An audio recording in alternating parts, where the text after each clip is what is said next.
Hi guys, Brain here, and welcome to another commentary video. Yes, I am recording this on the same day, time, shirt as I was wearing yesterday, because it is the same day.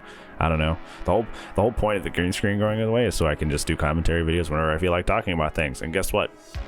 I feel like talking about things, so I'm going to talk about things. And if you're not here to hear me talk about DBD, you've missed the point of the channel, so I don't know why you're here. I don't know. I'm just rambling. It is what I do on this channel. So yeah, let's go ahead and get to the video. So the point of this video was I was going through the comments and responding to everybody like I try to, which is becoming an unwieldy thing because, you know, there's so many of us now and we're having good conversations, but I'm like one of those people that's like, I will not leave comments unresponded to unless it's like a video where like I plan to talk about the comments later. Like, how would you fix DVD? That video, like I didn't respond to those. But it's hard. It's getting hard because there's a lot of you and I've missed a lot. But that's just me rambling. The point of this video is a lot of you guys came up with a really good idea when it came to the whole DC penalty thing, because I was responding to the comments through the DC penalty video, and a lot of you guys came with a really good idea to kind of like reach a middle ground with the DC situation.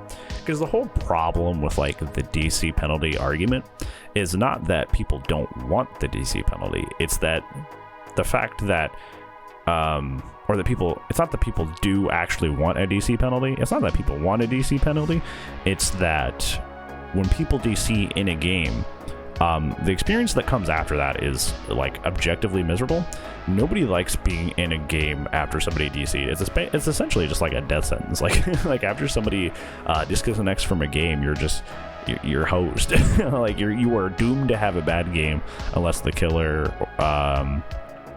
ordains that they are just going to be nice and give you a farm game. And even then, like I personally find farm games super boring. I'm like, just destroy us and get us on to the next game so I can earn, because you'll earn more blood points in like a normal match than you will farming, and farming takes way longer. So like it's just I would just rather be in the next game. So it's not so much about like people being like, I want a DC penalty. They want something to like discourage you from disconnecting, since disconnecting for a game has such a like negative impact on the rest of the players remaining in a match. So the core of the problem here then is not like, should we have a DC penalty or not? The question should be instead, how do we make disconnected matches fun? How do we make matches where people have DC'd fun still? The coolest one that I saw that was brought up in the comments was that we have the AI that we introduced for the tutorials, the AI survivors. We have an AI survivor takeover. I know immediately people are going to be like, well, they're not going to play in the same efficiency or how great, they won't play the same way a great survivor will be. Even AI will be worse than randos. And well, yes, and to that I say, at least there's still a body there. You know what I'm saying? Like, I would like to think that a random AI bot will still, do a gen or go for an unhook, right? Like, having a fourth body in there is objectively better than just having nobody there. It like essentially what happens when somebody DCs, it's like in the flick of a button and the loss of the internet in an instant of an all F4 in a half second, the game goes from okay, we're doing okay to oh, somebody's being 3-hooked and killed in literally half a second. Like somebody has been insta killed like right there. So even if the killer just, goes to the bot, only chases the bot, and only gets the bot, that bot still has to go through 3-hook states, and that bot can still hold M1 on a gen. It can still heal you. It can still unhook people. It won't do it with any sort of, common understood efficiency, but it will do it, and that's better than not having that space there. It's essentially not giving the killer one of its 4K immediately right away.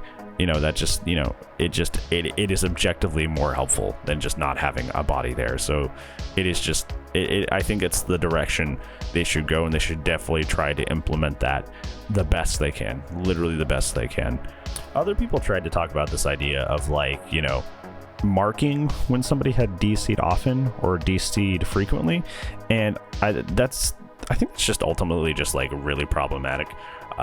Because that's gonna across the board just increase that's going to increase the match times, because like even if I DC a lot because, you know, I've been sent to Haddonfield like twice, or like I've gotten like RPD a bunch, like I would technically have that, right? Because, you know, if I get sent to Haddonfield, I don't play it. Like if I see a key offering, like an offering of the Strode Realty key, I'm like, I'm out. See ya. Like you this game is already survivor sided. You do not need extra advantages, at least not on purpose.